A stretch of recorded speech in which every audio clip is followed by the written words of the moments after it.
We have walked away from the edicts of Yahweh our Father, and we are suffering a terrible penalty. We have taken on the way of the heathen and the pagan, who cares not for Yahweh or anything that's good, clean, moral, righteous. A lot of people say, well, you know, that James Wickstrom or Pastor Wickstrom, he's too hard. No, I'm not too hard. It's that you don't want to change from your wicked way. We have lost our way, O Israel. So today we're talking about a cult that was active here in America in the 1980s in the farming belt. Most of the cult activity takes place in the states of Kansas and Nebraska, which are a part of the farming belt in the United States. A lot of it took place in a very small town called Rulo, Nebraska. This is in the southeastern part of Nebraska. It's a very, very small town, and the most recent census in 2019 has their population listed as only 120 people. So it's extremely small. But before we get too far into everything, I do want to give a list of content warnings. This case is extremely disturbing. The crimes that happen in this case are very, very hard to hear. The content warnings are racism, spousal and child abuse, sexual abuse, torture, bestiality, the death of a child, and just overall extreme violence. So if any of that sounds like something you don't want to think about, hear about, talk about, please click out of this video right now. There's a lot to unpack in this case, so let's just get into it.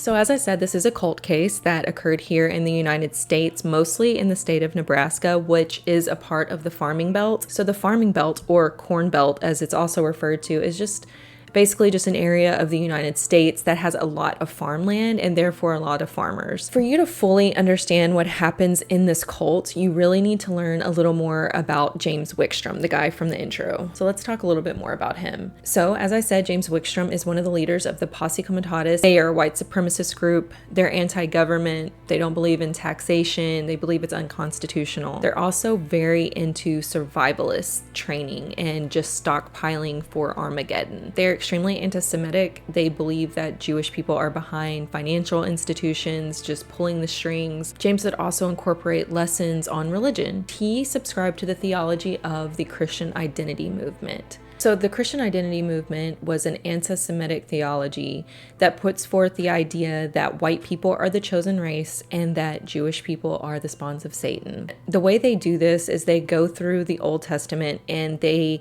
interpret each and every part of the Bible in this really twisted way to support their white supremacist narrative, which is that white people are the chosen ones and all other races are descended from Satan. So one way they do this is through the serpent seed theory. It basically refers to the story in the Bible about Adam and Eve in the Garden of Eden. Their theory is that Eve did not take a bite of an apple. She actually had sex with a snake, and this snake was actually Satan in disguise. And when she had sex with a snake, she was impregnated with Cain. She then had sex with Adam and was impregnated with Abel. Cain kills Abel, and then Cain goes on to propagate with all the other tribes, giving rise to the other races. And since these races in their theory were descendants from Cain, technically they carry the demon seed. This is one way they try to basically back up their white supremacist ideals. They use this theory quite a bit. Another thing that you should know about Wickstrom is, in addition to being extremely anti-Semitic and just a white supremacist in general, he also advocated for the genocide of a lot of different groups of people, including homosexuals, drug addicts, race traders, non-European Americans, and of course Jewish people. So this man, this Christian man, was advocating for the murder of all these different groups of people. Now, a little bit about James Wickstrom himself. In the early 1970s, James Wickstrom met a man named Thomas Stockheimer, who was one of the leaders of the posse at this point, and he also was a Christian identity pastor. So when he met James started kind of asking questions about his belief system, and so of course Thomas Stockheimer very willingly tells him about all of their beliefs and their views, and James really took to this. He really liked what he was hearing, and so he became heavily heavily involved in both the Christian identity movement and the Posse Comitatus. Thomas and James would actually go on to start their own study group, and they ended up having 45 to 50 members that joined them, and they would all meet up in James Wickstrom's home, and they would have these little meetings, like the almost like a book club kind of thing, where they would get together and discuss all the stuff that they had read in the Bible and how they interpreted it, and they would just have these deep discussions about all of these horrible things that they believed in. However, the group disbanded in 1974 when Thomas Stockheimer was arrested for assaulting an IRS employee. So in 1978, James Wickstrom started his own chapter of the Posse Comitatus in Wisconsin, which is where he was living at the time. He would call this chapter of the Posse the Constitutional Township of Tigerton Dells, and he appointed himself the judge, the municipal authority, and the pastor of this township. So earlier I told you that Wickstrom would travel mainly around the farming belt in the United States in the 1980s, and there was a very good reason for that. In the 1980s in America, there were some economical issues happening, and a lot of the farmers were really feeling the effects of this. And because we know that there's a lot of farming land within the farming belts, a lot of the population of those states were being affected by this. So there was a very high population of people who were out of work.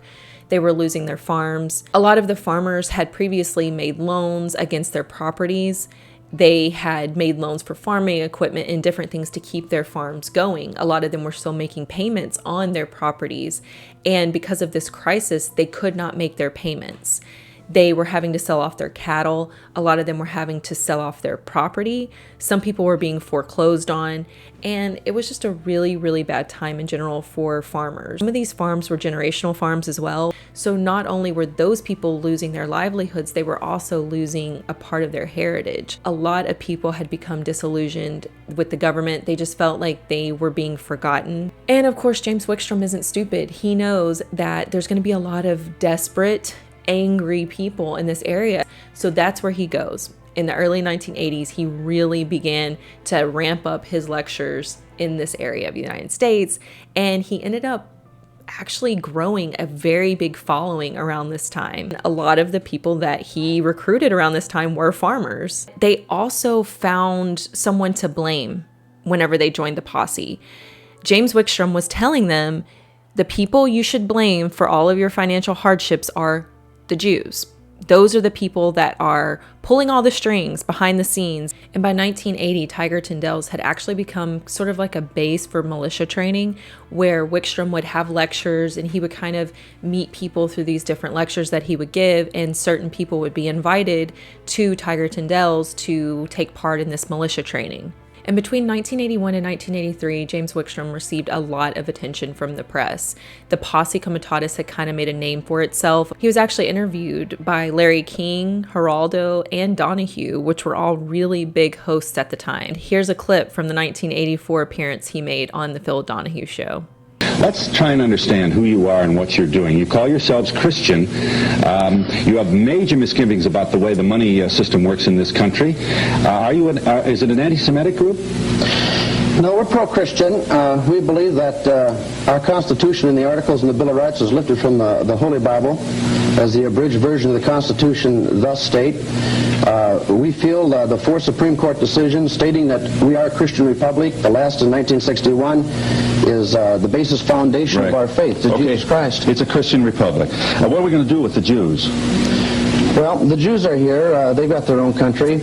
I believe this, that you got to understand, too, that even the poor Jews are being ripped off by the rich Jews. I've said this over and over. Okay. You'd like to see the Jews go back to Israel? Is that your point? Well, all I'm saying is this. I believe that the law is the law and that the law isn't above the law, and I don't like to see people tear down our Christian foundations. And you think the Jews do that, do you? Well, there are some of their groups, the Anti-Defamation League of B'nai B'rith, there's the Jewish Defense League. What we have is trying to destroy Christian standards in this land, and they have for a long time. There's a lot of Jews who abide by the nation. They want to obey the law. They pay their taxes, but there's dissidents within their organizations. Or can those tax-paying, law-abiding Jews stay? Well, let me put it this way. First of all, I don't think anyone should pay a progressive communist income tax. All right? Can they stay, though? They want to. We have a number of the membership of Posse Comitatus in our audience, and we'll chat with them in a moment, as well as I shouldn't call you, I guess to say you're our regular audience is to be somewhat abusive to our special guest today, but go ahead. This sounds pretty racist to me. It sounds to me like you'd like to see all the Jews out of here. Well, you got to understand, what does the word racist mean? You go into the Black's Law Dictionary, you go into the abridged dictionaries of the country. A racist is someone who is proud to be what they are. And this is a Christian republic, and if they don't like our Christian laws and edicts, they can just get the hell out and go back to their country. He was growing his numbers. This group was getting bigger and bigger. Around this time is when Michael Ryan enters the picture. He attends his very first lecture of Wickstrom's, and he's totally captivated by everything he hears, just like a lot of people were at that time. But the difference is Michael Ryan's screws were just slightly looser than everyone else in this group, and he took things way too far. There's not too much to tell about his childhood. He was the oldest of 5 children. His mother's name was Elsie and his father's name was Gene, and they did not have the best relationship. They fought quite a bit. A lot of times these fights would become physical, and it sounds like they definitely did this in front of their children. Now, in addition to his not so great home life, he didn't have the best school life either. He wasn't a good student, and it wasn't because he was not intelligent. He was intelligent, but he just didn't care. He was just one of those kids who just didn't really care about school. It just wasn't his thing. He actually did end up having to repeat the 2nd grade. And then his 9th grade year, Mike was out for Thanksgiving break, and his father, his grandfather, and himself all went on a hunting trip on Thanksgiving Day. During this hunting trip, Mike was sitting down and he had the barrel of his gun kind of rested between his legs. Something happened and the gun went off and actually hit his foot, and he ended up losing his 1st and 2nd toes on his left foot. I think he went back to school with only about 6 weeks left in the whole school year. Now, he went all the way through high school. He finished his senior year, but he didn't graduate. By the time graduation came up, he thought he was going to make it, but he actually ended up not having enough credits to get his diploma, so he didn't ever finish high school. But he had always had dreams to become a military man, and he really wanted to eventually one day become a pilot. And so he set out to make these dreams come true. He made it all the way through to the Army physical. During the physical, the doctor noticed that he had one undescended testicle. And so this doctor started asking questions about it, and Mike tells them that it doesn't bother him. It's no big deal. He leaves that day thinking that he is in. He thinks that this is it. This is pretty much the final step before he's actually, in the military like he's always wanted to be. A little while after this appointment, he actually ended up receiving a letter in the mail, and this letter stated that he was actually not going to be admitted into the military and that he had been classified as something called a 1Y. But essentially all it means is that you're not permitted to join the military at that time, but if there is ever a war or a national emergency, that you could be called on to help. He didn't like this. He was really angry about this. He felt like he had been lied to. And around this time, he would meet his future wife, Ruth. Now, Ruth was close to 3 years younger than Mike, and when they met, she was actually a sophomore in high school. Now, Ruth was kind of new to the area. She did not grow up in Anthony like Mike had. She actually came from a nearby city called Bluff City, and her family had moved there to be closer to her mother's doctor. Her mother had cancer at the time, and she was receiving treatments, and so the family felt that it would be smart for them to move closer to her mother's doctor so that she could more easily get her treatments. But soon after they arrived in Anthony, sadly, Ruth's mother did pass away from cancer. And around that same time, Ruth contracted mono. Ruth ended up being out of school for about 2 months because of this. And when she returned from being out of school, that's when she met Mike. Now, Mike told Ruth pretty much everything she wanted to hear. He was always telling her how much he cared for her. He would tell her how he couldn't imagine life without her. Just all the sweet things that any girl would want to hear. Now, Mike kind of had a reputation. People kind of knew him as the kid who committed like petty little crimes here and there. Ruth's father did not want her dating Mike. He tried to forbid it. But as most of us know, this rarely ever works. Kids usually find a way, and that's exactly what happened here. They were going to cross state lines and go to Oklahoma, and they were going to go get married. And that's exactly what they tried to do. They ran away, And when they got to Oklahoma, they were trying to get married. But once they got there, they realized that they hadn't really done their research, and they were told that they needed parental consent. I believe Ruth was about 16 at this point. Ruth was still underage. She needed her father to consent, and he just wasn't going to do that. So instead of just kind of like taking the L and going home after they find this out, they decided that, no, we're just going to stay on the run.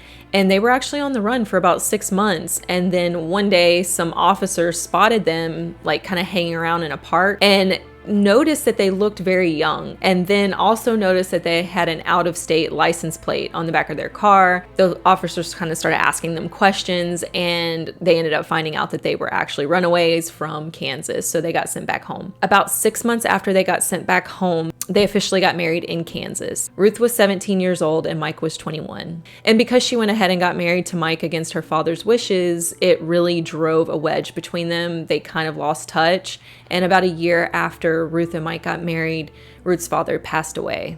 The couple would go on to have 3 children. They had 2 boys and a little girl.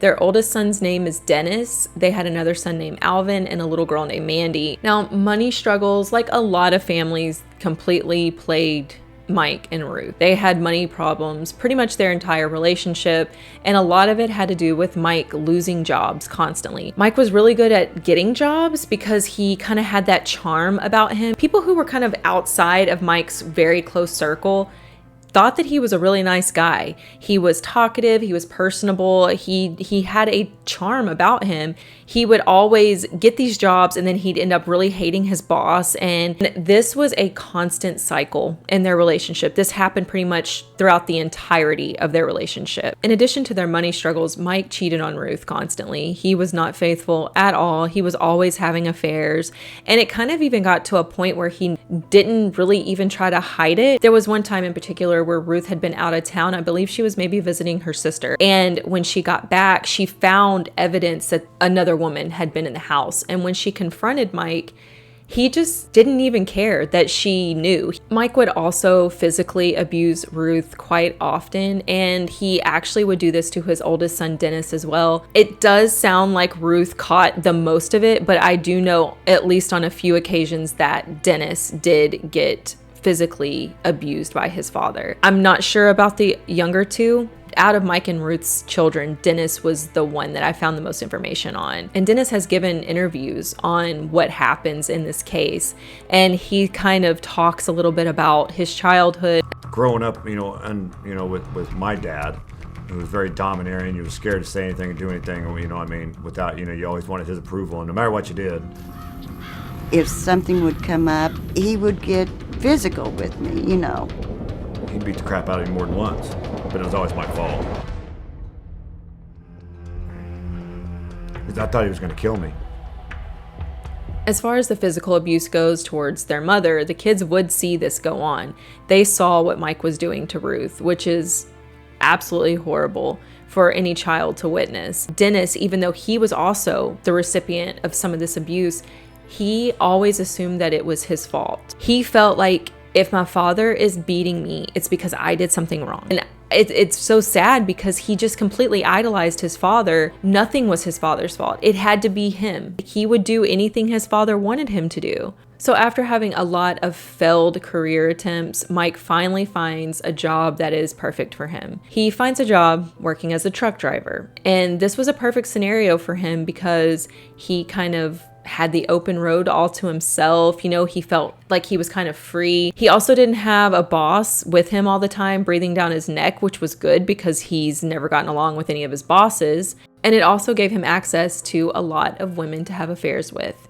He could have as many one-night stands as he wanted. And everything's going great. He's loving this new job until one day he is trying to put a tarp on the back of his truck. And whenever he goes to put his tarp out on his truck, a big gust of wind comes through and kind of takes the tarp. And when it does, it took Mike with it, and Mike fell and landed on his back on the ground. He ended up really having to get help for this, which ended up being surgery. So he ended up having a back surgery, and he was going to have to recover from this, and it was going to be a long recovery. So he was out of work for about 8 months after this. Now, during this 8 months, Mike got a lot worse. He began to habitually smoke marijuana, and this caused his moods to become extremely erratic, even worse than normal.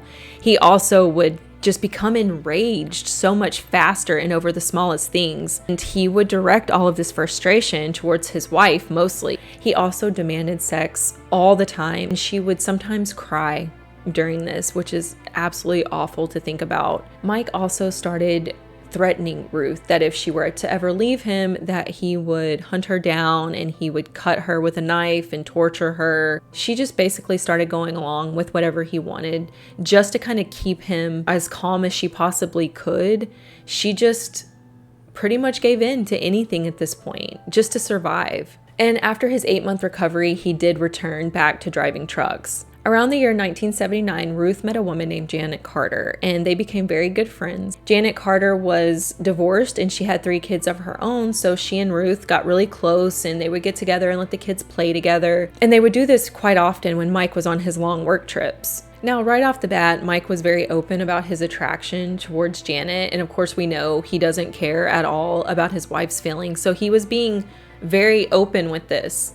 And then one day he actually approached Ruth about the idea of having a threesome. Now, Ruth did not feel comfortable about this at all, but she had kind of adopted that just go along with it attitude. And so Ruth agrees. And surprisingly, Janet also agreed. Now, whenever I first read about this, I assumed it was going to be like a one-off sexual encounter between the 3 of them, but that's not what it was. It actually turned into this relationship between the 3 of them. It was like they were all 3 dating, sort of. And the Ryan family would actually go on to move in with Janet not too long after this began. But very soon after they moved in with her, she started to really regret this whole situation.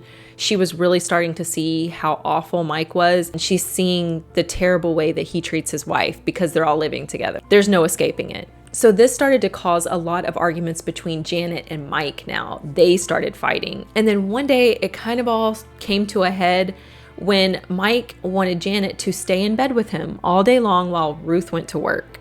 And Janet said no. And Mike, of course, we know doesn't like to be told no. That's why Ruth has pretty much just given up even telling him no at this point. But Janet says no, and Mike becomes enraged, and so enraged that he becomes physical with Janet, and he picks her up and he throws her on the bed and he starts trying to choke her, all because she won't spend the entire day laying in bed with him. And after this, things just got even worse. Mike started accusing Janet constantly of seeing other people and sleeping with other men, and then he would try to get Ruth against her by saying things like, she's just using us, and which is really weird because they were living in Janet's home. Janet was paying for most of the bills and the groceries, so how she's using them is beyond me, but this just kind of shows you where Mike's brain is. It's very twisted, very warped already. His perception's just off, and he's a very manipulative person. And Janet tried her hardest to get Ruth to leave Mike. She had pretty much decided that she was going to ask the Ryans to leave her home, but she wanted to reach out to Ruth and ask her to leave Mike, but Ruth just couldn't do it, mostly out of fear. Janet does eventually get the Ryans out of her home, and they actually rented a house close to hers. So she tells Ruth that she will help her fix up their new house and kind of get things unpacked and stuff like that. And she does. She goes over there and helps them clean up and get boxes unpacked and stuff. And on one of those days, they had gotten done cleaning and she was invited to stay over for dinner, and she did. Now, towards the end of the evening, Mike seemed off. He was being really, really quiet. He was hardly saying anything. And Janet gets her kids and gets up to leave for the night, and she's headed for the door when Mike just out of nowhere jumps up and runs over to Janet and grabs her and pulls her into a room, like forcefully pulls her into a room. And when they get in the room, Mike starts hitting her in the face. And after he did this, it was almost like he realized what he had just done and he immediately regretted it. So he gets up and he runs to the bathroom to go get a washcloth to run under cold water so that he can bring it back to Janet to put on her face. But by the time he made it back to the room, he sees Janet and he just completely flies off the handle again. He starts attacking her again, except this time he's choking her. He's literally got his hands around her neck and he's strangling her. Now, the whole house is freaking out at this point because remember, there are children there. There are 6 kids, including Janet's own kids, who are watching this happen to their mother. So Ruth is screaming for Mike to get off of her. So Janet kind of looks to the side and sees one of her children just standing there watching this happen, freaking out, crying, and she manages to choke out the words, "Call the police." And when she says that, it was almost like Mike snapped out of it because he realized, I guess, what he was getting ready to do, which was essentially kill Janet. And so he lets go. But he's not remorseful this time. He doesn't feel sorry. He just wants them out of his house now. And so he starts pushing and kicking Janet and her children out of the house. And Janet actually takes her kids and goes to a friend's house and calls the police to let them know what happened. But in all my research, I didn't see anything about a punishment or jail time or even a visit from the police. So I don't know what ended up happening with that. But a couple of months after this happened, the Ryans actually ended up leaving that house and moving away. In 1982, the Ryans moved to a town called Whiting, Kansas. Mike was still working as a truck driver, but it was still hard financially for the family. They were not doing well, despite him having a lot of work really on the road. So to make ends meet, the family moved to this house in Whiting, and it was kind of an abandoned farmhouse. You could tell that it used to be a really stately, beautiful home on this farm, but it was very old. It was not taken care of, so it was pretty run down. The people who owned it told Mike that he and his family could live there for free as long as they kept the grounds maintained and they cleaned up the house. And so they agreed to it. There was not even any running water in this house. So that meant that they were going to have to go to the well to get water for whatever they needed in the house. Mike was totally cool with this. He spent a lot of his time on the road, but Ruth and the children lived there full time. So this was really going to be a problem mainly for her. But once again, she knew that she really didn't have say in this matter, and so she just agreed. But one selling point to moving to Whiting is actually that they would be closer to Mike's sister Pat and her husband Steve. And the couples were really close. They got along really well. They would hang out, play games together and stuff like that. They really enjoyed each other's company. So that was one good thing about living in this town. But the bad thing about them moving to Whiting is that this is where Mike is introduced to Wickstrom and the Posse. And his introduction to Wickstrom and the Posse leads to what happens in today's case. So Steve Patterson, which is Mike's brother-in-law, he introduces Mike to the Posse's teachings. And so they end up going to Mike's first lecture. He's absolutely captivated by Wickstrom's lectures on religion. All of the stuff that I'm talking about whenever I talk about the Bible, in this case, it's all pertaining to the Old Testament. When they talk about God, they refer to him as Yahweh. So anytime they say the word Yahweh, it's really just a Hebrew word that's used in the Old Testament, and it means God. Wickstrom preached the Christian identity movement theology. So again, we're talking anti-Semitic stuff. We're talking white supremacist stuff. We're talking about taking whole groups of people and committing genocide on homosexuals, non-whites, Jewish people, all these awful things that Mike had never been taught growing up. He was raised a Baptist, but he just completely abandoned everything that he had been taught as a kid. And not only did he abandon that, he actually was angry because he felt like the church and his parents had lied to him all growing up because they didn't teach him the real meanings of the scriptures in the Bible. And after that very first lecture that Mike heard, he spent days just constantly thinking about the stuff that he had heard Wickstrom talk about. He replayed things over and over in his mind, and he was just obsessed. He became fully obsessed with this part of Wickstrom's teachings, and he threw himself headfirst into it. Mike then began going through his own Bible, and he starts doing the same thing. He's going through scripture by scripture, and he's interpreting different things in a whole new way. And at this point, he is pretty much a full believer, and he starts attending all the Wickstrom lectures that he possibly can. If it's within driving range, he's going to it. And if it wasn't, Wickstrom also had VHSs that he would sell, and people would obtain these, and they would have like little movie nights, kind of like where they would go over to a friend's house and all these people would come over to this person's house to watch the Wickstrom tapes. Now, after some time, Mike and Steve, because he was attending a lot of these lectures with Steve was very involved in the Posse. He had already been a Posse member for at least a year before Mike was ever even introduced to it. So Mike and Steve attended a lot of the lectures together. One lecture, they actually were invited to go see Wickstrom in his hotel room the night before he was going to be giving the lecture. Wickstrom ends up teaching Mike something known as the arm test. This arm test is very important, okay? It's going to come up a ton in this case. The arm test went, one person hold out their right arm. Put your arm out like that, and then the other person would ask a question. And they pushed down on it. If your arm stayed up, then it was yes. If your arm fell, then it was no.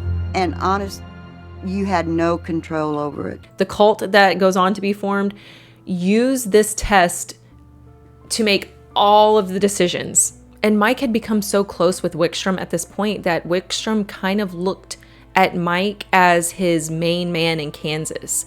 He wanted Mike to sort of establish his own branch of the posse in Kansas. One day Mike comes home and he tells his family that they are now followers of Yahweh. And his family kind of embraced this. You know, they really didn't have a say-so in the matter anyways. And Ruth, you know, she had seen a change in her husband over the previous weeks. He seemed a little calmer. He seemed, for once, like he was actually passionate about something. She agreed to go to one of the tape viewings at a friend's house. She kind of embraced this as well. You know, they began going through their Bibles and they kind of worked together. And during this time, they actually got along better than they had in years. Now, even though Wickstrom kind of wanted like a clone of himself put in Kansas to establish this Kansas branch of the Posse Comitatus, Mike had kind of pulled away from the whole anti-tax, anti-government part of the posse teachings. He really was mainly just focused on the religious aspect. So soon Mike started holding these little Bible studies out of his own home. Some of the members were people that he had met at the Posse Comitatus meetings. So two of the people that he met at one of these meetings was David Andreas and James Tim.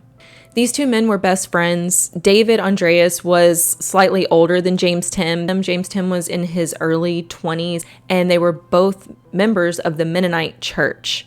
From what I read, they're a very peaceful religion. They don't believe in war or violence or anything like that. And when they met Mike Ryan and they heard what Mike was saying, they really got pulled in by him as well. So they started becoming very close with Mike. So they both became members of Mike Ryan's little group that would have these meetings at his home. Mike also met a man named Rick Stice. Rick Stice was another member of the Posse Comitatus. He was another down on his luck farmer. Rick Stice had an 80-acre pig farm in Rulo, Nebraska, and he was at risk of losing his farm. And on top of the financial issues that he was having, he also recently had lost his wife, and he had 3 small children that he was trying to take care of. He was struggling, and he turned to the posse like several other people in that area at that time. Mike also met a man named Jimmy Haverkamp. Now, I've heard Haverkamp pronounced 2 different ways, Haverkamp and Haverkamp. I'm going to say Haverkamp because that's the way I've been saying it in my head all through my research, but just know that I could be saying it wrong. So Mike met Jimmy through the posse meetings. Jimmy was in his early 20s and he had been raised in a very faithful Catholic family,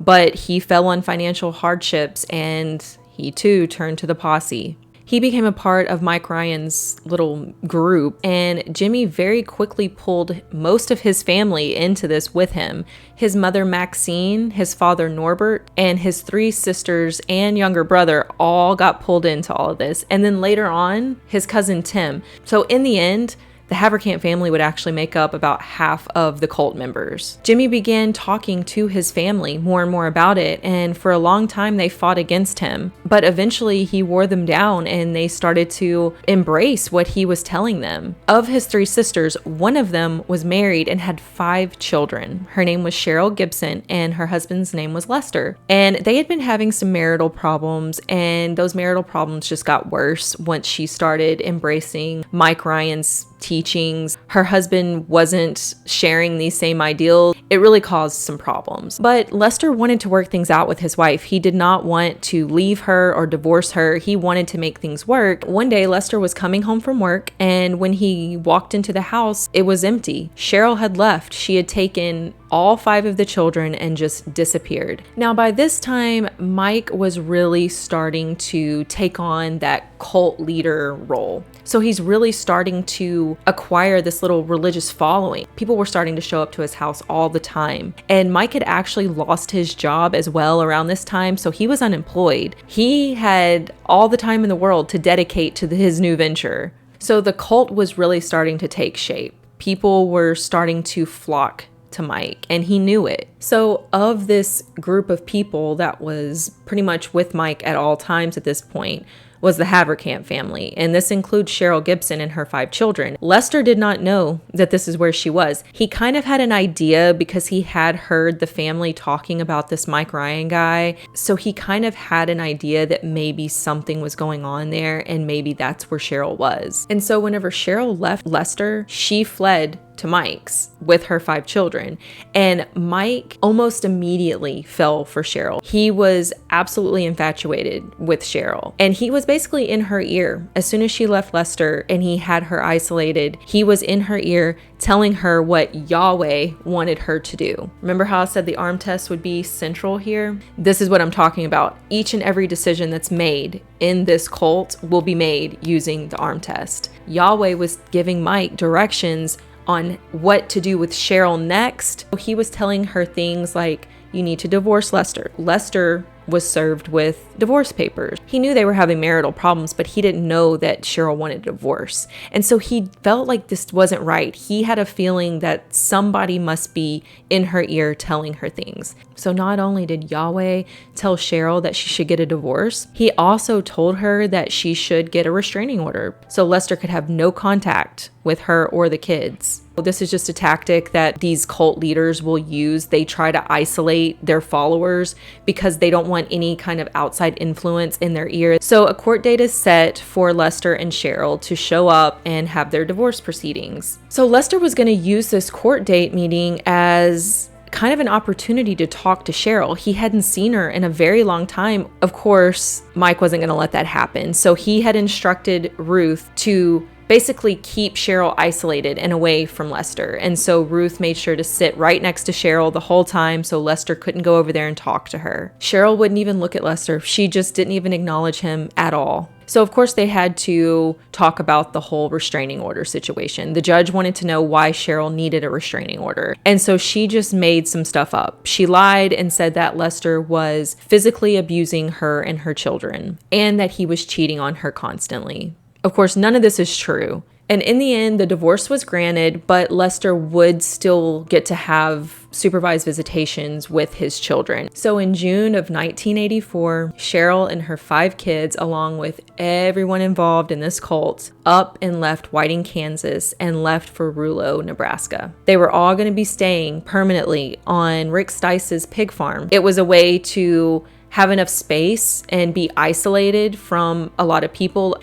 It was also a hiding place for Cheryl and her kids. Mike, he doesn't want Lester to come look for her or the kids. His answer, or Yahweh's answer, is for them to hide. They all go to Rulo. And one of the first things Mike does is makes Cheryl Gibson his first cult wife. Mike doesn't stop there. He actually goes on to marry Maxine, Cheryl's mother. And he does this behind Norbert's back. There's just a couple of people that are involved in the cult that don't actually live on the farm with everyone, and Maxine and Norbert are a couple of those people. Mike not only forces Maxine to marry him and become one of his cult wives, but he also forces her to go on a sort of honeymoon with him to Omaha. And so they go to Omaha where they can consummate their marriage, which doesn't exist. And of course, once they get in this hotel room, Maxine doesn't want to consummate this marriage. She's crying. She doesn't want to do this. She loves her husband. She does not want to do this with Mike, but he's basically telling her, if you don't do this, you're going against Yahweh. You're going against his wishes. And what does that say about you? You're not a true follower. He accused her of calling Yahweh a liar and then said that something bad might happen to someone in her family if she didn't listen. And so very reluctantly, this marriage was consummated. And after they left Omaha, on the way home, Mike told Maxine not to tell Norbert what they had done, and she didn't. So jealousy was a huge no-no in this cult. Yahweh did not like people being jealous of anyone. So Ruth tried really hard not to show that she was jealous in any way, even though her husband has now taken 2 more wives. She's only human, it's just ridiculous to think that someone who didn't sign up for this initially could just be okay with this kind of thing and just turn their feelings off. But Mike expected this from Ruth. He would say, Yahweh knows that you're jealous right now and you should be punished. You need to fast for 2 days, things like that. And one day, Ruth had just finally had enough. She decided that she just couldn't take this anymore and she was done. And she actually left the farm and moved in with her sister. But Mike was very quickly calling her, telling her all kind of sweet things, trying to get her back. He's just trying to sweet talk her, telling her things would be different, things would be better if she just comes back. And Ruth kind of believed him, or maybe she just wanted to believe it. And also her children were with him. And of course, he was lying. He wasn't going to change anything. And he was just waiting for her to get back so that he could punish her in the way he saw fit. And he beat her. And he threatened her that if she ever left again, that he would kill her. And Ruth believed him. And she could tell that Mike was getting that God complex. It was kind of becoming obvious. So I should probably tell you a little bit about how the Stice farm is set up. So as I said, it's an 80-acre pig farm. They have the main house, which is where the women and children slept. They had some hog pens or sheds kind of scattered, and then they had a trailer that they put on the property that they called the South trailer, and this was more of like where the men were for the most part. And so at this point, we have Mike, Ruth, their 3 children. We have Cheryl Gibson and her 5 children. Jimmy Haverkamp, another sister in the Haverkamp family named Lisa, who is only 15 at this point, by the way. Then you had Rick Stice and his 3 children, David Andreas and James Tim. And those were the people that lived on the Stice farm at this point. As things progressed in this cult, Mike started to get a little more egotistical. He ordered for all the children to be pulled out of school, so they were no longer going to public school. They were all being educated there on the farm. So as Mike got more and more of a God complex, his daily sermons got more outrageous. And one day he tells all of his followers, 144,000 people were the chosen ones, and that Yahweh had told him that he and his followers were among that 144,000. He also told them that the final battle of good versus evil would be fought very soon, and that when it was over, Yahweh would drop a new Jerusalem on top of the United States. And he also told his followers that he was possessed by the spirit of the archangel Michael and that he could speak directly to Yahweh. And in the book of Revelations, the archangel Michael is said to be the angel that leads God's forces against Satan. And this is around the time that he starts directing his followers to steal things. He starts directing his followers to steal farm equipment from local farmers, cattle from local farms, and the money that they would get from selling off the cattle would go towards their Armageddon fund, where they would buy food, they would buy all the weapons you could think of, all the ammo that they could ever need, survival gear, protective vests and things for them to prepare for the final battle of good versus evil. People in this group had never committed crimes. They were on this farm. They were a part of this group because of religious reasons, and they're supposed to be following God's way. Their leader is telling them that it's okay to steal. And so a lot of them were questioning this in their minds. Mike kind of tried to quell any doubts that they might have had by telling him that the people that they were stealing from were not followers of Yahweh. They were actually of Satan. Because of that, the stuff that they owned wasn't technically theirs to begin with. It should belong to Yahweh's people. And that's why Yahweh's saying, it's okay for you to do this. Do this in my name. Do this because I'm telling you, you need this for the final battle. And so this is how these men were justifying it in their minds. You can see where the manipulation comes in. They just kind of stopped questioning it and they just started doing what they were told. So on Yahweh's orders, the men would start stealing very large pieces of farming equipment. And honestly, I can't believe that they got away with it as many times as they got away with it, because they were like literally taking like tractors and crop sprayers, like riding them down the street in the middle of the night and right onto the Rulo farm. They also stole a boat motor, a boat, They stole lawnmowers, cattle. They stole lots of tools from one company. I mean, they were stealing some big items here. And Mike had always told them that Yahweh would protect them. That's why they weren't getting caught. Yahweh is protecting them because they are doing this for the right reasons. Some of it they kept to use if they needed it, but some of it they sold. And they would use this money to fund their Armageddon supplies. They were also stockpiling charcoal to use to make bombs. Now, in addition to his own cult marriages that he had already performed, Mike also decided that Lisa Haverkamp, who is 15 at this time, should marry Rick Stice. And so he arranged this and he performs the marriage. Now, he does this under one condition. They can get married and live together as husband and wife, but they're not allowed to consummate the marriage until Yahweh says that it's okay. This was a huge deal and this rule was not to be broken.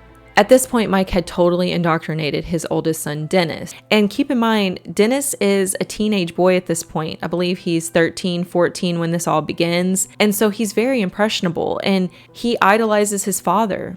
Mike had basically drilled it into Dennis's head that if he disobeyed him, he was actually disobeying Yahweh. This scared Dennis. He didn't want to disappoint Yahweh. He was afraid of what Yahweh might do to him. And one day, Mike hands his oldest son, Dennis, an AR-15 and tells him that one day during the Battle of Armageddon that he would probably have to kill his friends and that he wasn't allowed to cry about it. He needed to just suck it up and do it. And after the battle was over, then he could be sad about it if he really wanted to. He didn't want to kill his friends. He didn't want to kill anybody. Even though Dennis was absolutely devastated by this, he knew that this is what he was going to have to do. He kind of started getting this hardened exterior. He started to become a mini version of his father. This is what Mike was doing. He was shaping Dennis to be just like him. One day, he gathered all the members and he tells them that Yahweh has given him a message. He has been named King of Israel. His son Dennis is the Prince of Israel, and Lisa Haverkamp is the Queen of Israel. And remember, Lisa Haverkamp is 15 and married to Rick Stice. He also named Rick Stice the High Priest, and all the other men were privates but could work their way up to generals. Now, Rick Stice had already kind of gotten suspicious that Mike was into Lisa. He didn't like this. This made him very uncomfortable. It made him jealous. Not only that, Mike was a lot of talk. He liked to talk about his prowess and how amazing he was with women sexually. Rick really did not like that he was focusing any attention on Lisa at all. Because at this point, Rick had actually grown legitimate feelings for Lisa, as messed up as that is, because Lisa is a child at this point. And so he was getting very jealous of this, but we know that Yahweh does not like jealousy. And so Rick knew this, and so he kept his mouth shut. He tried to just completely play it cool. So we're in 1984 at this point, and the cult has been on the Rulo farm for a little bit now, and Mike is becoming more and more demanding of his cult members. He was smoking weed day and night at this point, and it wasn't doing any favors for his personality. He was more enraged easily. He was very, very quick-tempered, and he was just not easy to get along with. And remember, we saw this whenever he was out of work for 8 months. He reacted the same way whenever he was constantly smoking weed.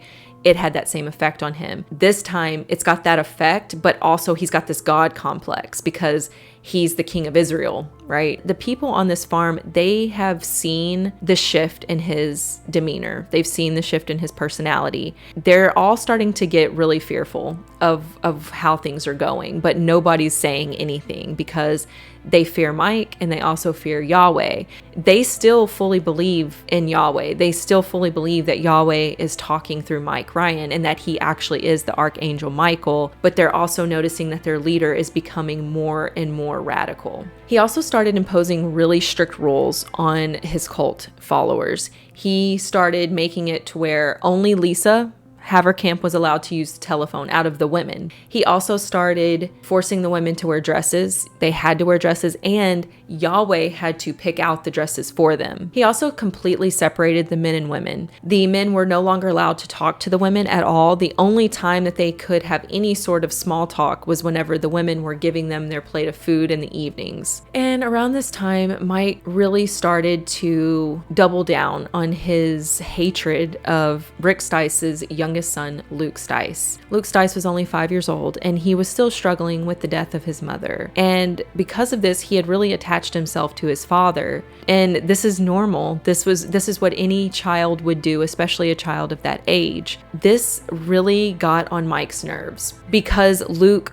would cry for his father. It annoyed Mike. He would start telling everyone that Luke was of Satan, that he was nothing but a dog, a mongrel, and he just started really mistreating this child. Rick Stice was so fearful of Mike at this point because he could see how volatile he had become, and he was really scared of him at this point. So all he could do is just hope that his child would just stay out of Mike's way. Mike's a pretty big guy. He's about 6'2", 200 and something pounds. Not only is he big physically, he's the chosen one. He's the prophet. He's the one speaking directly to God. So nobody wanted to cross this man. They were too scared of him. Now, Rick Stice kind of started feeling like he was falling out of favor with Mike. He had once felt like he and Mike were friends. I mean, he had named him high priest after all. And now he was starting to feel like Mike never wanted to talk to him. He didn't like it when he was around. He was very short with him whenever he did have to talk to him. And then it would all come to a head one day when it was learned that Lisa Haverkamp was pregnant. Yahweh had said that Rick and Lisa could not consummate their marriage before he deemed it so. And he had not deemed it yet. So this was completely against Yahweh's orders. So Lisa tells Mike that she did not want to have sex with Rick, but that he forced her to. This very well could have been the truth. But either way, what Rick did was wrong because Lisa Haverkamp was 15 at the time. She was a child. And of course, Mike, he likes Lisa. He completely believes what she says, and he is absolutely infuriated with Rick. Rick doesn't know that he knows, so he unknowingly walks into the house, and Mike just completely unleashed all kinds of rage on him. He beat the shit out of Rick Stice. So Mike quickly ended the marriage between Lisa and Rick, and then he took Lisa for himself, and he made her another of his cult wives. And then he declared Lisa's pregnancy an immaculate conception, and said that her baby would be Yahweh's grandchild. So Lester Gibson has never stopped looking for his wife, Cheryl Gibson, and his 5 children, and he has contacted law enforcement. He's got private investigators involved. He's made tons and tons of flyers and put them out. He's talked to news reporters, anyone he can to get his story out. And Mike knows this. He's caught wind of this, and he knows that Lester's not giving up. And so out of fear that Lester will find Cheryl and her children, he makes it a rule that Cheryl and her kids are not allowed to walk outside anymore. So they're pretty much trapped inside at all times. And this had to be just absolutely the worst. You have all these people living together under these really tense circumstances. And these kids, I mean, they don't know what the hell's going on. It had to have been absolutely miserable. But Mike did this because Yahweh told him to. And Yahweh told them to stay inside because Lester would likely find them. If not, and Lester is a non-believer and he's of Satan. So one day Mike tells Jimmy Haverkamp that Yahweh told him that he needs to sneak into his parents' house and steal some money. Now remember, Jimmy Haverkamp's parents are actually in this cult with them. They're involved with Mike Ryan. They're followers of his. And he's telling Jimmy to go steal from them. But this goes against everything Mike had ever said about stealing. He had always told them that it was justified because the people he was stealing from were non-believers. They were of Satan. This really started to make Jimmy wonder what the hell was going on. But of course, he's still not vocalizing this. But he does ask Mike repeatedly, are you sure Yahweh wants you to do this? Are you sure Yahweh wants me to go steal this? Are you sure? Are you sure? Mike's getting the hint that he's starting to doubt a little bit of what he's saying. He's not just doing this blindly like he would have before. So Mike tells him, yes, don't worry. This is in Yahweh's plan. Just do it. And it didn't make sense to Jimmy, but he just did it. He followed orders and he went and stole money from his parents. And by early 1985, Mike was really starting to feel that belief was slipping. He could really feel that people were starting to doubt what was going on there. And a lot of it had to do with all of these really radical things that Mike was saying. He was starting to contradict himself, like with Jimmy stealing from his own parents, declaring Lisa Haverkamp's baby an immaculate conception. People, even though they were really involved and really very brainwashed at this point. Some of the stuff they really just couldn't push out of their minds. They knew that it wasn't right. So Mike kind of wanted to make an example out of the non-believers. He was going to make an example out of James Tim. He began regularly beating James and forced him to stay in the South trailer. He kind of converted the South trailer into a type of prison. So anyone who had misbehaved, who had fallen out of favor with Yahweh, would have to stay in the South trailer. So James was forced to stay there day and night. He also would do things to humiliate James Tim. One of the things that he would do is he would force him to have sex with a goat. How a person's brain goes there is beyond me. Mike was just sadistic. He was just a perverted, disgusting human being. Why would your brain go there? It's so weird.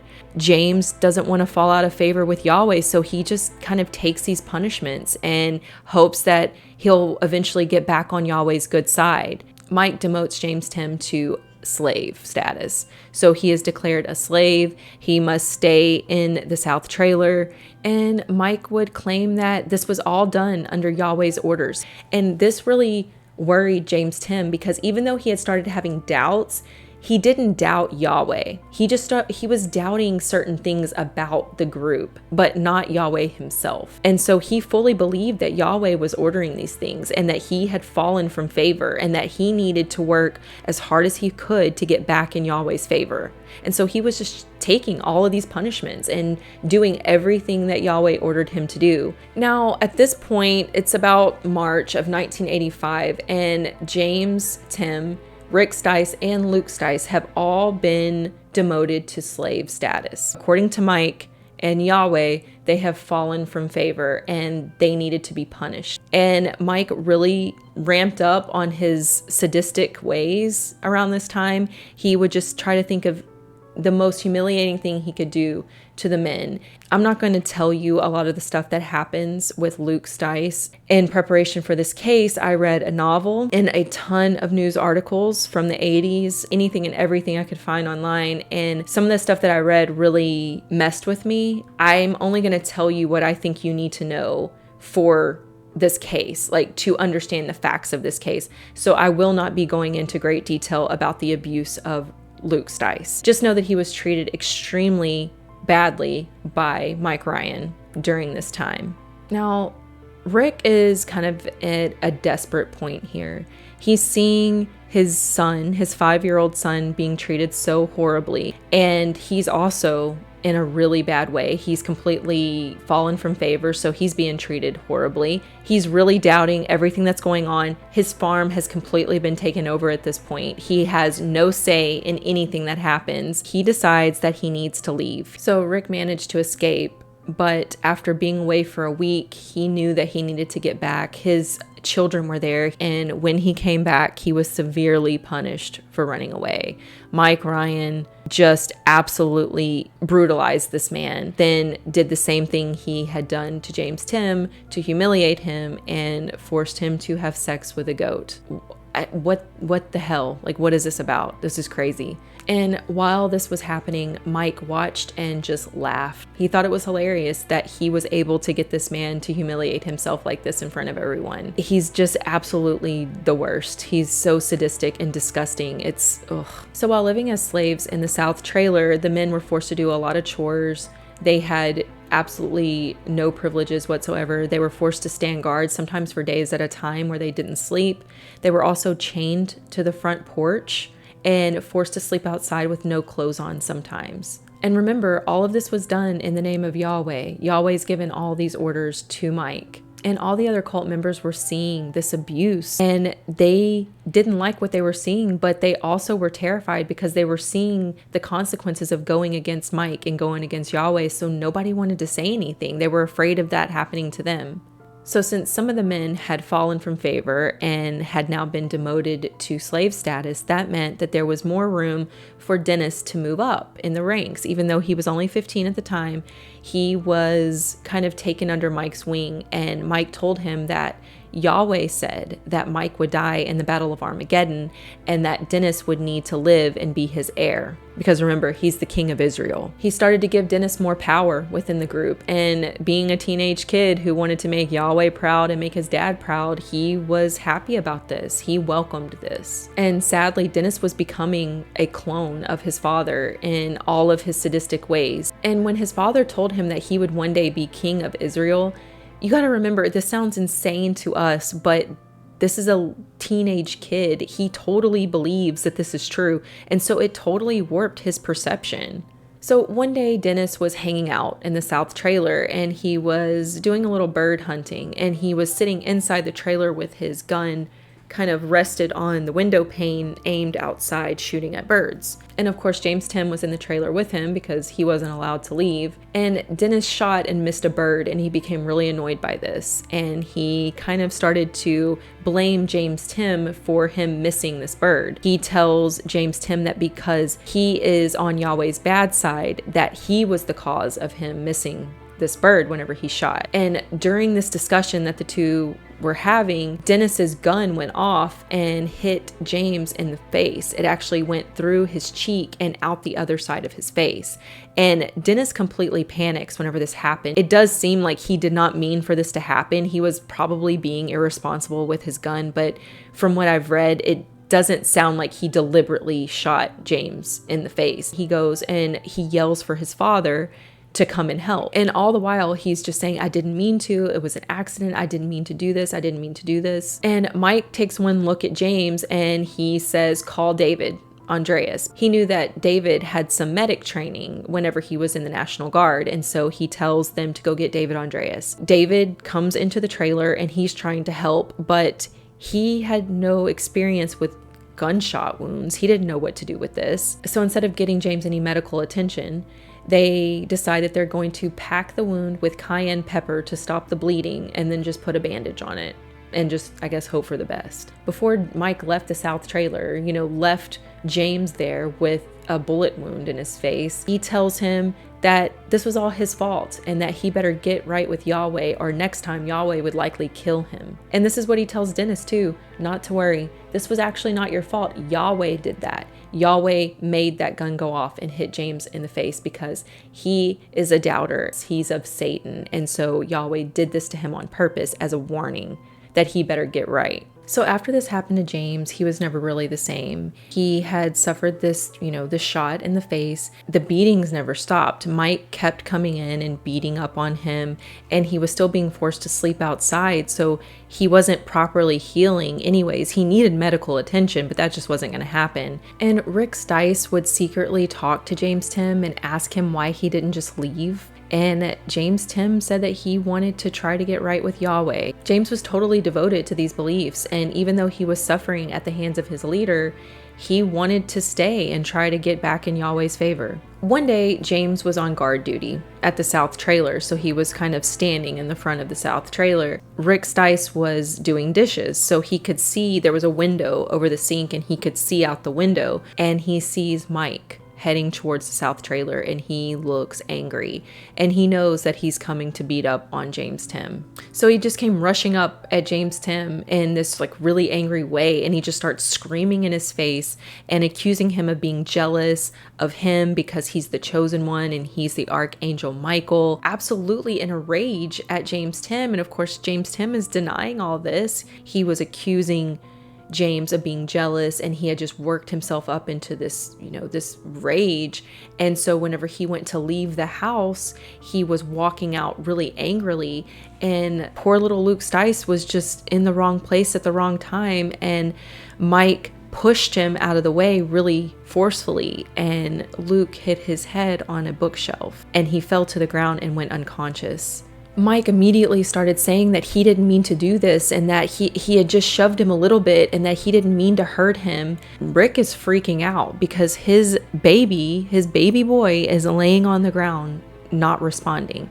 He's breathing still, but he's completely unconscious at this point. And so instead of getting this little boy medical attention like he should have in this absolutely chaotic situation, he says, hold on, let me go to the main house and I'm going to go ask Yahweh what to do. So he leaves, he goes to the main house and supposedly talks to Yahweh, and then comes back to the south trailer and tells everyone that Yahweh has talked to him and told him not to take Luke to the hospital, to just let him sleep, and it's out of their hands at this point. It's up to Yahweh whether or not he lives. He also tells the men that he fried Luke's brain with his mind.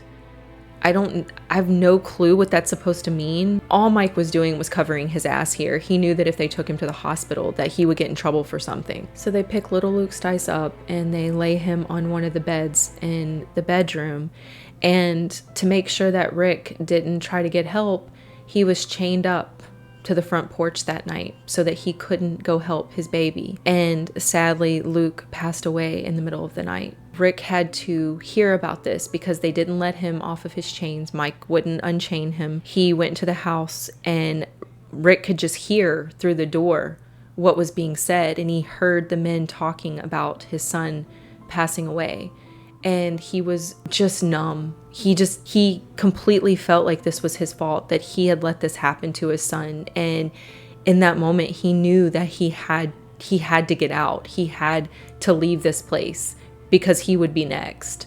Rick was completely devastated by Luke's passing, but he tried really hard not to let it show. And in another twisted attempt to punish Rick Stice, he now forces Rick and James Tim to dig Luke's grave. He tells them that Yahweh wants him buried just south of the hog shed in the open field there. And so Rick Stice was then forced to dig his son's grave and watch him be lowered down into this grave. While this is happening, Mike is just saying the worst things about this little boy. There's nothing Rick can do. He feels dead inside and he knows he has to escape. He's got to get out of here. He feels like this is absolutely on him, that this is his fault, that he failed his son. And so now he becomes even more determined than ever to leave. And Rick Stice will get his chance to escape again. His children received Social Security checks each month, and they would always be cashed and the money would be handed over to Mike Ryan. He knew that Mike was going to let him go into town to do this, even though he was not supposed to leave the South trailer. He knew Mike needed the money. I mentioned Tim Haverkamp earlier, but he is now living on the farm. He is the cousin of Jimmy Haverkamp, and he has now been pulled into all this, and he is also living on the farm. And so Tim Haverkamp is told to go with Rick Stice into town to go cash this check. Rick is told that if he leaves, that he will be punished severely. And of course, he knows that Mike's not kidding because this has already happened to him the first time he escaped. Rick wasn't going to let that stop him this time. He was going to escape, and he did. While they were in town, he managed to get away from Tim, and he took off, and he escaped, and he did not go back this time. Mike would then tell the other cult members that if anyone asked, Rick Stice had went south, and he had taken Luke with him. Okay.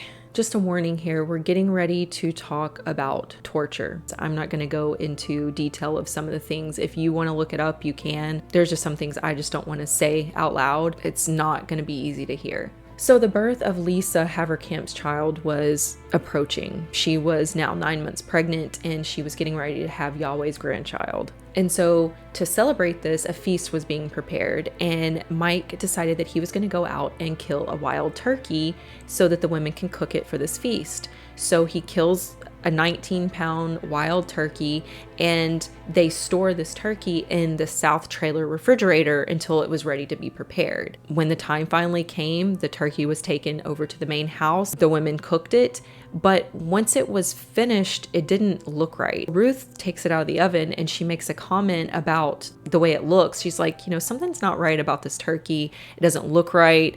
And it smells weird. And so Mike comes over and he's like, yeah, it smells like ammonia. He's smelling this ammonia smell. Most people know if you smell that ammonia smell on meat, it usually means that it's spoiled, because the turkey had been stored in the south trailer and James Tim was there all by himself at this point. Mike immediately thought James has messed with this turkey in some way. So he goes marching over to the south trailer to confront James Tim. And on his way, he tells Tim Haverkamp to come with him.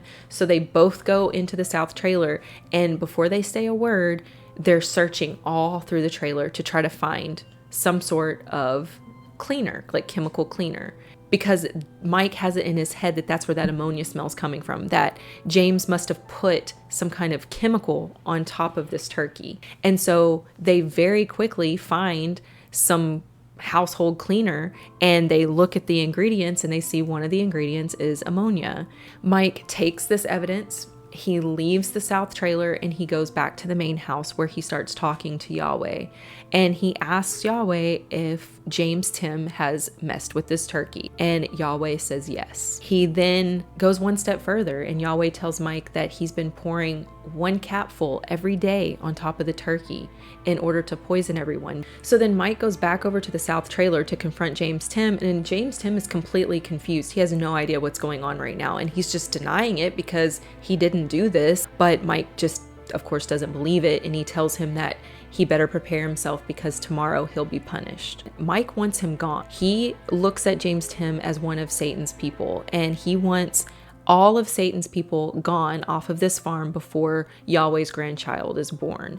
So he decides that he will spend however long he needs to essentially torturing and humiliating James Tim in order to get him to leave. So on April 29th, 1985, James Tim was brought into the hog shed and his torture began. He instructs David to force James to have sex with a goat. He tells David to leave James there overnight, and he was made to sleep out in the hog shed that night. David did bring him some food and brought him a mattress to sleep on because David really cared about James. He didn't like what was happening, but he was just like everybody else. He was terrified. He didn't know what to do.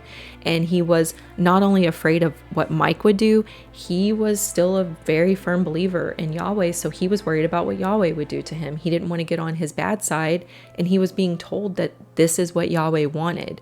So David was just doing what he was told. So the next morning, after he had been forced to sleep in the hog shed, Mike makes Dennis, Jimmy, Tim, and David go down to the hog shed with him. Mike decides that he is going to further humiliate and torture James Tim by sexually assaulting him with a shovel handle. And I'm not going to go into detail, but I'm pretty sure you can pretty much figure out for yourself what happens. So Mike begins this and then forces all the other men to take a turn. So keep in mind, one of the people that he forces to be a part of this is his 15-year-old son, Dennis. He is instructing his teenage son to take part in this torture of James Tim. So after that part is done, Mike decides that he should whip him with a leather whip. He would do 15 times, and then he would force each of the other men to take their turn 15 times on the back. And then after this was done, James was left in the hog shed again overnight.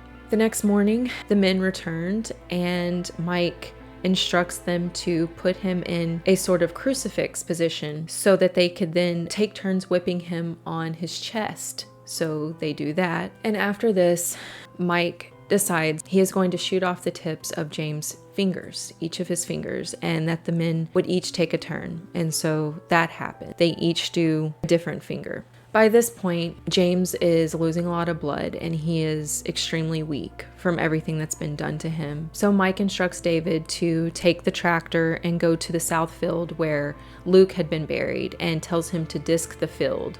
And he knows what he's doing. He knows he's preparing the area for James Tim's grave, for his friend's grave. He doesn't know what to do.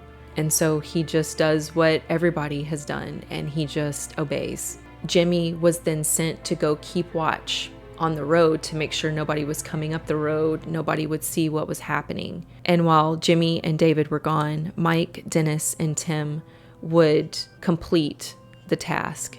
And Mike began stomping on James Tim's chest until he finally died. He passed away there in that hog shed. It's so heartbreaking because all throughout his torture, he never complained. He just kept begging Yahweh to forgive him, just apologizing for whatever he had done to anger Yahweh. And that's just absolutely heartbreaking that that's where his brain was. He thought God was mad at him, and he thought that he deserved what he was getting. He thought that the God that he had served wanted him to be in pain like this and wanted him to die. And those were the thoughts that he died with.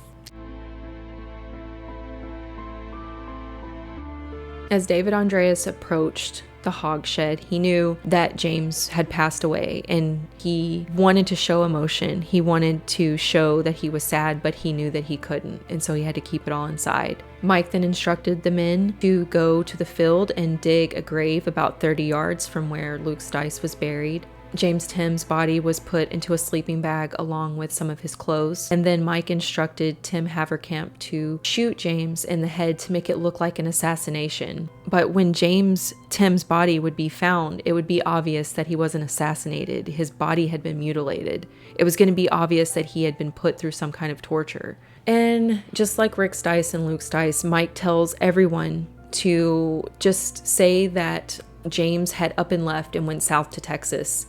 And that needed to be their story if anyone asked about James Tim. And the day after James Tim passed away, Lisa Haverkamp had her baby, a little baby boy. The night of June 25th, 1985, David Andreas and Jimmy Haverkamp were doing what they had done so many times before. They were going to commit another robbery.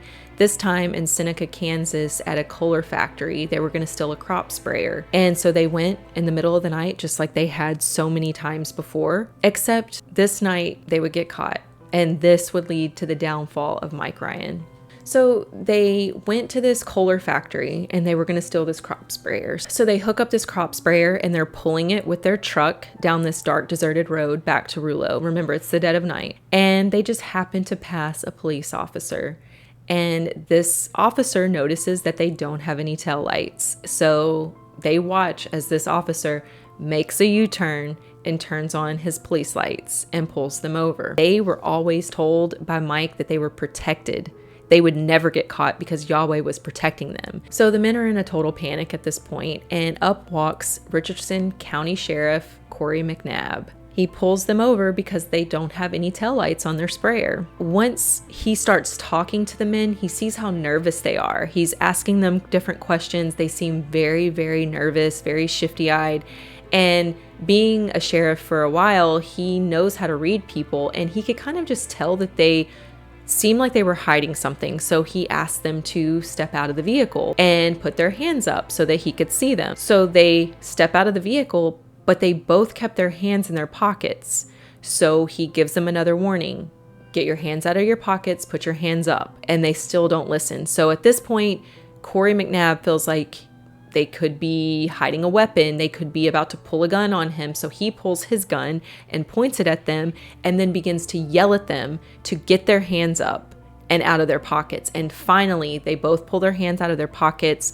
He gets them both on the hood of the car or against the hood of the car, and he gets them both in handcuffs, and he calls for backup. While he's waiting on backup, of course, he searches their pockets, he searches the vehicle, and he ends up finding that each man had a gun in his pocket, both loaded and both with the hammer back ready to fire. And then upon searching the truck, he finds 2 HK-99 pistols, both loaded, and 2 12-inch long hunting knives. He's now wondering who these guys are, what they're actually doing out there. And so he starts questioning them. Sheriff starts asking some questions, and very quickly the men do confess that they had stolen the crop sprayer. So they were arrested and taken to jail. While they were in jail, they really started to question things. They had been told about false prophets, and they're really starting to think that Mike Ryan is a fraud at this point, that he had always told them that they would be protected by Yahweh whenever they committed these robberies. So after their arrest, law enforcement starts really putting pieces together and realizing that this was not just one crop sprayer, that these men were actually responsible for a lot of the robberies that had been happening. And they found this out using shoe print analysis and tire track analysis. They could place the truck tires at several different locations where these robberies had occurred. They also matched up shoe prints of David Andreas and Jimmy Haverkamp. So they ended up getting a search warrant for the Rulo farm. Now, at this point, they have no idea that there are actually 2 people buried on this farm. They just think that this is the location where a lot of stolen property is being held. So there were several different members of law enforcement from different jurisdictions that ended up showing up on the farm that day. 2 of the officers walked up to the Rulo house. Mike actually at first had threatened to shoot them through the door, so it did take quite a bit of persuasion on their part. Mike agreed to let them look around, and of course they found tons and tons of ammunition, tons of weapons.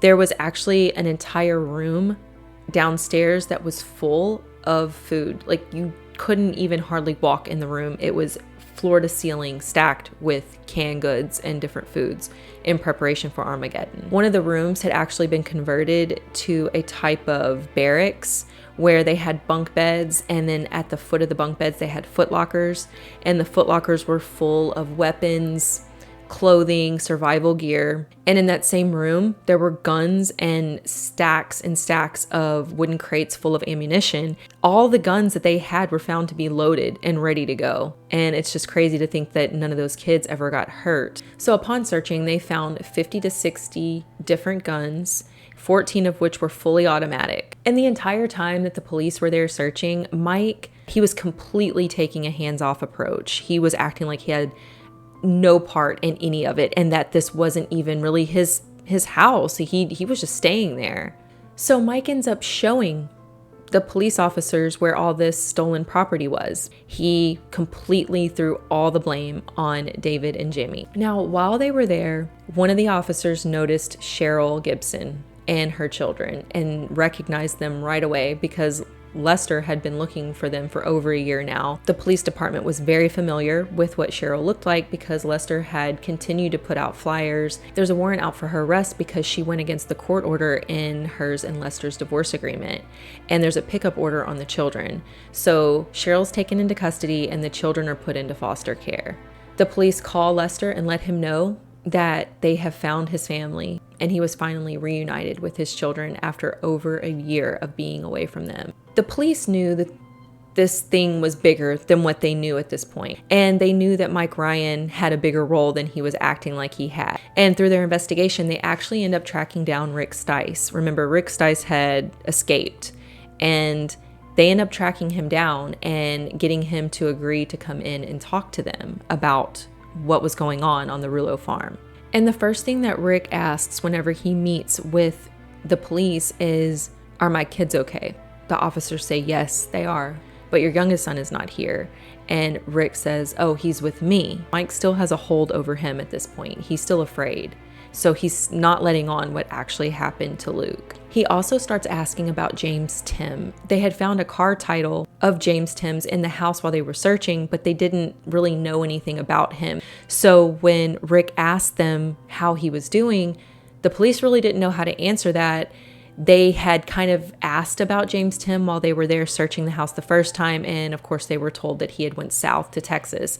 And so that's the only bit of information that they can give to Rick. Whenever he asked about James, Rick pretty much knew that this was not probably what actually happened.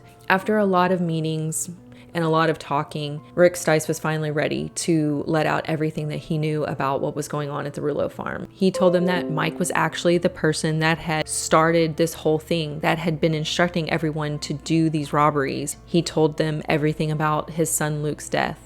And after checking into some of the details that Rick had told them and just making sure that what he was saying matched records, they ended up deciding that it's very likely that Rick is telling the truth on this. And the FBI actually does get involved at this point. This is turned into something pretty monstrous. They end up finally getting a warrant out for Mike's arrest, and they decide to charge him with interstate transportation of stolen property. They felt pretty confident that they could prove that he had done this, and then they were just going to go from there. But they also knew that it was going to be really hard to arrest Mike. He wasn't going to come easily, so they devised a plan, and that was to essentially lure him down to the police station where they could arrest him on their own turf. So Corey McNabb goes to the farm and tells Mike that the police need to speak with him and that they felt like it would be better if he came into the station just so, nobody on the farm gets upset or worried or nervous.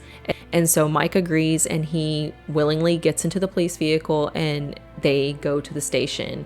And when he gets there, he's arrested. So after the initial raid on the farm, Mike had kind of gotten nervous. He actually instructed Ruth and Lisa and the children to go to Deborah's house. We haven't really discussed Deborah that much, but she actually is involved in all this. She is the sister of Jimmy, Cheryl, Lisa, and Danny. And she's actually living in Kansas at this time. Now, after he's taken into custody, the police feel like they can safely go onto the farm and really start to search. Before they do this, they actually end up being summoned by Jimmy Haverkamp and David Andreas. They've been in jail this whole time, and they've had a lot of time to talk to each other about the doubts that they've been having about this whole thing. And they had decided that Mike was a fraud, and they wanted to tell everything. And so they end up calling the officers to the jail and telling them everything, including that James Tim had also died. They're being told that 2 people are buried on this farm. They get out there as soon as they can. They take David and Jimmy with them because they are going to help them to locate the bodies. And not long after the search began, they did find the bodies of Luke Stice and James Tim. Are having a video walkthrough showing some assaults which had taken place since January of this year. What happened when you first, or when they brought him back here into this room? Came up, we were also whipped him 15 times with the whip. Did he say for what reason he was supposed to do this? Because he had angered God.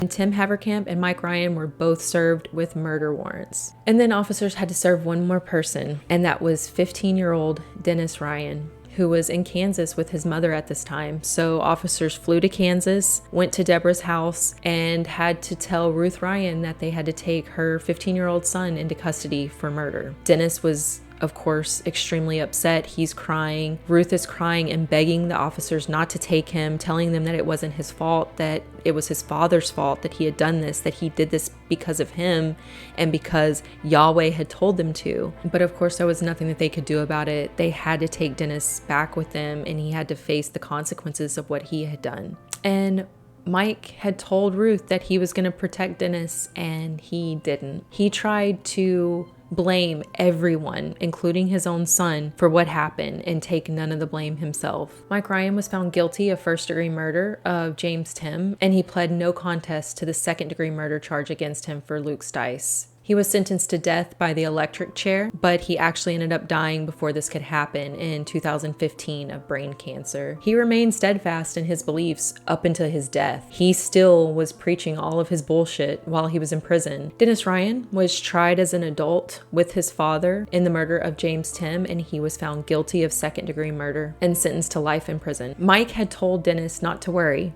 because angels were going to come down and bust down the jail cells and bust him out of prison. Dennis kept waiting for this to happen, but of course it never did. It took a really long time for Dennis to finally see what his father actually was and what his father did to him, and he eventually did denounce all of this. He completely disowned his father. He had been pretty cold all throughout his trial because at this point he was still a firm believer in Yahweh. He was still a firm believer in everything that his father had told him. At that point, he thought that he was going to get out of prison anyways because he thought the angels were coming to rescue him. But of course, once the truth and the magnitude of what he had done finally set in, once he had sat in prison for a while, he felt absolutely so shameful for what he had done. He actually said in a 1993 interview that, quote, he feels a lot of shame, guilt, and sorrow over what happened. Looking back, it's hard to believe I was ever involved in something like that. I feel like a fool to have ever believed that murder could be right. I don't expect forgiveness because I can't really forgive myself, but I hope those I hurt can at least understand why I did what I did. And Dennis began to build back a relationship with his mother, a healthy one this time. It took a while, but while he was in prison, he would call Ruth and he would have conversations with her, and slowly over time they did build up a healthy relationship and they got close again. So Dennis actually benefited from being in prison, if I'm being honest. He was forced to be out from underneath his father and all of his sadistic teachings. And then one day a miracle happened for Dennis. His murder charge was actually one of many in the state of Nebraska that was being overturned due to lack of sufficient information given to the jury. So the case would have to go back to court to see if the original conviction would be upheld. But instead of going back to court, Dennis was actually given the chance to plead guilty to manslaughter. And if he did that, he would be released on time served because he had already served 11 years in prison at this point. So he had done his time for manslaughter. So on April 15th, 1997, Dennis Ryan walked out of jail a free man at the age of 27. David Andreas and Jimmy Haverkamp were both convicted of second-degree murder of James Tim and also possession of stolen property and carrying concealed weapons, and they were both given 26 years in prison. But both men were actually released after only serving half of that time because they were both model prisoners. They had never gotten in any trouble, and so they were actually both released on the same day, November 22nd of 1998. Tim Haverkamp pled guilty to second-degree murder of James Tim. He was sentenced to 10 years to life in prison, but in 2009, he was released on parole after serving 23 years of his sentence. In 2014, the Nebraska Parole Board actually voted unanimously to grant Tim's request to be let off of supervised parole. Rick Stice received a 6-month jail sentence with 18 months of house arrest and an additional 5 years of probation for the cattle that he had stolen while he was in the cult. He lost custody of his children, who were turned over to the Nebraska Social Services. Lisa Haverkamp got her life back on track. She completed courses to get her high school diploma.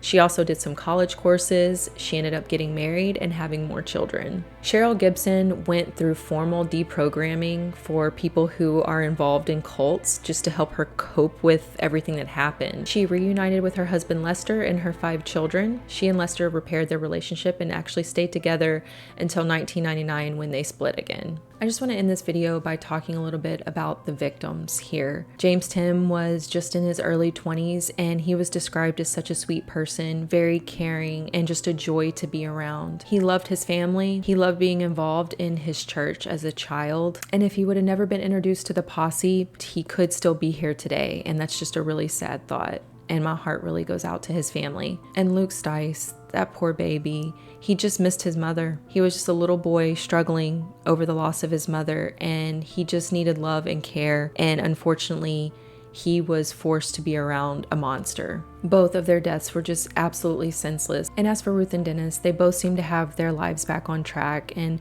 my heart goes out to them as well. They were victims in this too. Ruth was beaten down by the person who's supposed to love her and protect her, and instead she was trapped with a monster. And after watching some interviews with Dennis on this case, I really feel bad for him as well. He was just a kid that looked up to his father, and he wanted to do right by his father. His morals were telling him what he was doing was wrong, but his father and his God were telling him that it was right. Fortunately for Dennis, he was given a second chance to prove that he is a good person, and that everything he did was because of the brainwashing his father had done to him. And that is it for this case. If you made it this far, thank you so much for hanging in there. I know this was extremely long. I feel like to fully understand this one, you really had to hear it from the very beginning. You had to really understand why this cult even formed in the first place. It also goes to show the danger of extremist groups. All it takes is for one person, the wrong person, to hear these extremist views, and they take it way too far, and then something like this happens. Anyways, that is it. That's all I have. Thank you so much for watching. Bye.